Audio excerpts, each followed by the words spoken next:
il venait, même s'il ne parlait pas beaucoup, il venait, il parlait un petit peu, et comme il était trop timide, à chaque fois, il bredouillait un petit peu, il marmonnait, et à la lieu de parler, il finissait par dire des et il repartait tellement il se sentait gêné d'essayer de parler à cette fille pour laquelle il n'arrivait jamais à exprimer tout ce qu'il ressentait. Malheureusement, un jour, même moi, je n'ai pas eu la chance de pouvoir voir Naponie parce que, à force de se sentir prisonnière dans son corps, à force d'essayer de se réveiller, non pas pour elle-même, mais pour son père, son corps a eu un souci, une sorte de crise, je crois, c'est comme ça qu'ils disaient, les médecins. On a dû l'emmener aux urgences, en soins intensifs. L'étrange garçon lui-même n'a même plus eu la chance de pouvoir la voir. Seule la famille a le droit de voir les proches. C'est quand même étrange comme raison, comme idée. Quand nos amis sont plus proches que nos propres proches, n'auraient-ils pas le droit de les voir au même titre? Et bien qu'ils ne pouvaient plus la voir, l'étrange garçon continuait quand même de venir. Il continuait de venir, au moins d'essayer de se rapprocher de cet endroit où elle avait été. Alors à la place, il revenait dans cette chambre d'hôpital qu'elle avait elle-même occupée. Et maintenant qu'elle n'y était plus, il regardait aux alentours, et pour la première fois, il m'a remarqué, moi. Il ne me connaissait pas spécialement, il ne m'avait jamais parlé, et je ne pouvais pas lui parler non plus du haut de mon sommier. Mais ce soir-là, lui qui ne parlait jamais, il avait besoin de parler.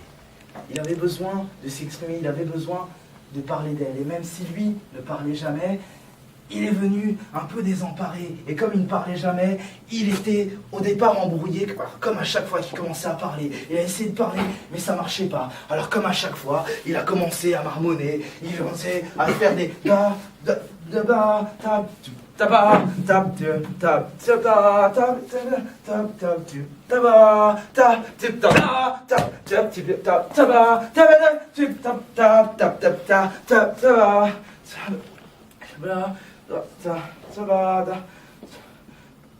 Dans son enfance, Robert était déjà bien étrange.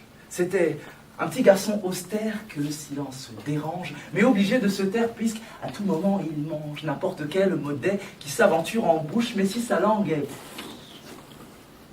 C'est pas fait exprès. Lui, depuis ses tout premiers mots de tout petit bout de chou, Robert a cette impression qu'au-delà de son cou, un engrenage, un boulon, peut-être même un pouls, se serait donné pour mission de le rendre un jour fou. Et malgré bien des efforts, et moyens très coûteux, orthophonistes et pléthore de médecins prestigieux tentèrent d'aider encore, sans pour autant faire mieux. Pendant que ceux de son âge semblaient si bien retenir tous les mots de chaque page qu'on leur imposait de lire, Robert restait en chantier, lui, toute sa diction n'était qu'onomatopée et quelques interjections de petits poux. Ta ta ta pa ta ta ta ta ta ba ta ta ba la beg pa ta ta ta pa ba ta ta pa pa ta ta ta ta belle belle pa pa ta belle belle pa pa ta ta belle belle pa. Dans la tête du Robert, il grondait tout un orage, ô combien en colère de ne pouvoir dire sa rage, d'être jugé tout le temps comme un horrible ton, parce que tout le temps les gens, il veut qu'on parle bon. C'est le tiercé parent. Choisissez vos champions, lequel de vos enfants n'est peut-être pas le bon. Quel est le plus intelligent ou bien l'abruti du fond, mais pour qui sait écouter, Robert n'est pas lent, c'est juste un peu compliqué de faire du rangement dans l'entre-deux sa psyché, puisqu'il n'est qu'un enfant. Robert ne fait pas de mots, non, au mieux il les mâche, il les coupe en morceaux, que tout de suite il crache, c'est lui l'étrange Robert, qui mélange les syllabes, une sorte de vocabulaire, ruinant tous les vocables, et parce qu'une image vaut 1000 mots à ce qu'on dit lorsqu'il pense à un mot. Le mot explose en lui, lui donnant cette impression qu'il serait presque en âge, un trop-plein d'émotions, où les mots et les images n'auraient plus du tout de sens, toute une aberration, pendant que tout le monde pense qu'il lui manquerait des boulons. Robert, tout au fond de lui, c'est déjà pourquoi il peine, puisque sa maladie contient tellement de phonèmes que même dire dyslexie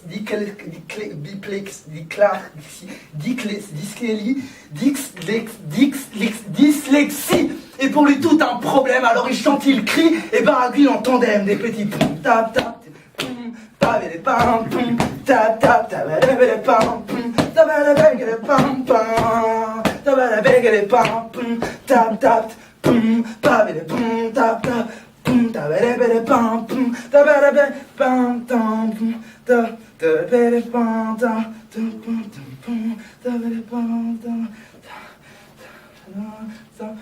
Et c'est ainsi que vers l'adolescence, Robert s'est découvert un don.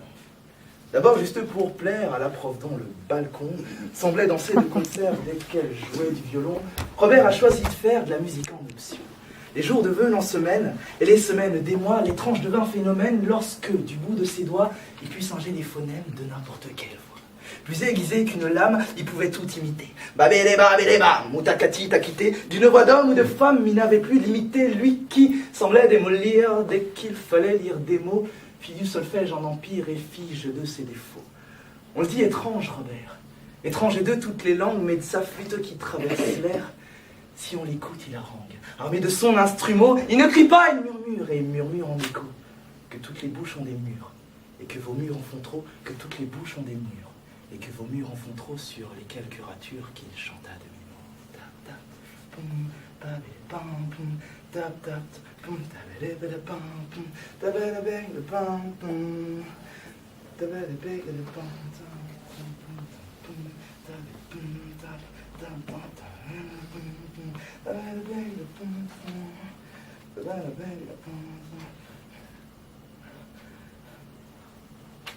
coïncidence, hasard ou destin, après avoir entendu les musiques, la mélodie de l'étrange, que l'étrange chantonnait, jouait de son instrument de musique à chaque fois qu'il venait, quelques jours plus tard, j'avais comme l'impression que mes doigts étaient en train de danser. Quelques jours plus tard, j'avais comme l'impression que ma main commençait à remuer. Quelques jours plus tard, sans le savoir comment ni pourquoi, à un moment donné, je me suis réveillé.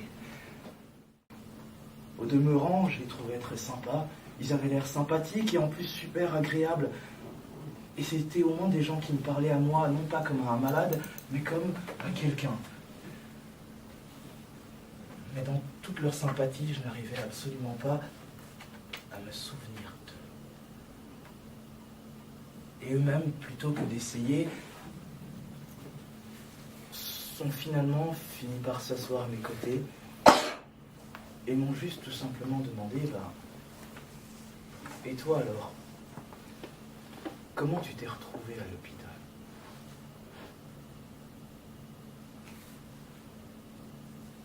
C'était un jour de grisaille. Jour de grisaille, dilemme. Soleil crachant. Ce matin, tout le monde râle pendant que je crache un « Bonjour, monsieur, dame !» à tous les gens du train. Mais au fond, tout ce que je gagne, ne sont des regards en coin. De ci, de là, ça parle, métro, boulot, dodo et tout ce qu'il y a de vital. C'est pas bien d'être facho. Et puis la guerre, c'est mal. Les mâles, c'est rien des porcs, les femmes, elles toutes des putes. Les députés ont bien des torts et le président, les pire tard. Alors, tout le monde fait semblant de n'avoir rien à redire. Parler pluie et beau temps pour ne pas se haïr. La course est lancée dans une sorte de mondain possible à défaire. Dîner mondain, plombant, plein de langues de vipères, sous de grimaces, mais sans montrer qu'on en pense le contraire. Jour de grisaille, pareil. Soleil cache. Car je peine face à un malandrin qui déverse toute sa haine, car moi je ne dis pas rien. Alors, complexe de dire à rien, face à culture bantou, sur mon bantou, j'ai mal. Malave mon féminin. Ce féminable m'a tant pris de ma stature d'humain que d'une main je tente en vain juste me poser comme un frein, mais je voulais pas trop me battre moi. Je traînais juste mes guêtres quand j'ai vu deux grosses pattes, palucher une nymphette. Alors, c'est peut-être pas un drame, mais je me suis levé quand même. Voilà pourquoi dans un vacarme, mon voisin animal mêle la force de son poing à la chair tendre et frêle de mes côtés. Mais brun, beaucoup trop téméraire, j'ai tapé dans le mille et lui dans le mien. Un garçon volubile, bile, tout ce qui n'aime rien. Encore une baffe de plus, j'ai juste l'air d'un tocard, un peu héros. Bien bref, bon juste pour un nanar. Jour de grisaille, dilemme. Soleil crachant. Une femme part au travail à bord d'un train pendant qu'un homme en train de cuver s'enjaille sur le galbe de serein. Tout le wagon reste calme. Alors c'est peut-être rien, mais monsieur frotte madame, mais ça fait pas du bien. Et bien que j'essaye en vain d'aider tout seul, je rame un coup de couteau, une lame dans la rame de ce train. Boum, matin je suis mort. Merde. Pour une fois que je paye le train.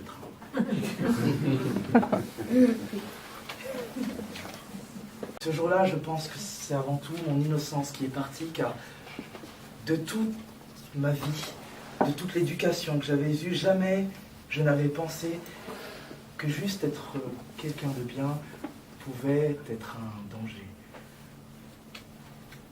Au moment où je leur ai raconté à Naponil et à l'étrange ce qui m'était arrivé, tous les deux se sont regardés, comme si ils me cachaient une chose que j'ignorais. Alors je leur ai demandé, mais qu'est-ce qui se passe? Pourquoi? Un peu gênés, au final ils ont fini par me dire que cet homme qui m'avait agressé, il savait qui c'était. Il paraît que dans l'hôpital, on parlait souvent de moi durant mon coma, que ça avait fait la couverture du journal, que souvent on parlait de moi, de ce qui m'était arrivé, parce que mon cas était devenu célébrité.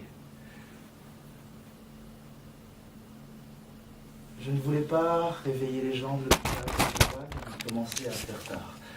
Et comme je ne pouvais pas encore sortir de l'hôpital, un soir, j'ai pris mon ordinateur, j'ai pris mes écouteurs et j'ai regardé une vidéo où je voyais cet homme en train de parler devant un public lors d'une manifestation. Il semblait quelqu'un d'important et je l'ai reconnu, c'était lui. Lui, cet homme que j'avais vu dans ce train en train d'essayer de faire du mal à cette femme. Mais ce moment-là, il n'avait pas l'air aussi malheureux. Non, il avait l'air surtout en colère. Il était en pleine manifestation. Paraît que des gens avaient perdu leur travail dans une usine dans le Nord et que c'était grave. Et lui, dès qu'il parlait, il se mettait en colère, tout le monde l'écoutait. À ce moment-là, lorsqu'il s'est mis à écouter, à parler, j'ai mis mes écouteurs, j'ai mis le volume au maximum et je l'ai entendu parler. Il était grand, il était tonitruant de toute sa colère et il a commencé. Danger, danger, danger messieurs dames, ouais, je suis un danger. Mon histoire est banale, dont tout le monde a rongé chacun des petits détails pour en faire un cliché. Elle est connue ma trame, elle est vieille comme le monde et nouvelle comme hier. Elle est une salamandre, à la lutte ouvrière, tout ce que la salamandre est au reptile sanguinaire. Une version pathétique de la machine de guerre, un ver n'ayant pas d'éthique qui ronge la pomme et l'arbre mère. Alors danger, danger, danger messieurs dames, je suis dangereux. C'est écrit dans le journal que je suis dans le genre un peu fouet bestial qui laisse peu dangereux. Le peuple est unanime. C'est lui qui a mis les normes entre les mélanines depuis qu'il est certaine contrée natale où pullule le tagine quand nulle tranche de jambon n'a place dans leur cuisine. Ouais. Alors danger, danger, danger messieurs dames, vous êtes en danger. Et la faute à cet homme, il se la pète, il frime et fin le belligérant sous prétexte qu'à l'usine, c'est de sa force qu'il érige en gratte-ciel en building pour être accepté des gens. Si le savoir est une arme, le travail est la sienne. Du moins, il l'a été, jusqu'au jour de ce drame. Depuis que les autochtones décidèrent de faire troisième d'une guerre européenne, qu'ils déclarèrent mondiale révolution industrielle, ouais, ils gardèrent bien des cadres, mais plus besoin de Guzman. Et comme boire ses halams, bah ouais, il bat sa femme. Car c'est le seul domaine où il éprouve ses talents d'homme, alors danger, danger, ouais, danger messieurs dames, je suis dangereux moi, un loup meurtri dans l'âme, qui vous saute à la gorge, alors danger, danger, danger messieurs dames, je suis un danger, moi mon seul idéal, c'était d'être ouvrier. 30 années d'usine, et j'ai le CV bancal, la larme à l'œil, et plusieurs impayés, alors j'ai peut-être pas fait médecine. Mais par chez nous le travail, c'est bien plus qu'un métier, parce que par chez nous le travail, c'est synonyme de loyauté, parce que par chez nous le travail, on sait comment le venger. Alors danger, danger, ouais, danger messieurs dames, je suis un danger, moi je suis juste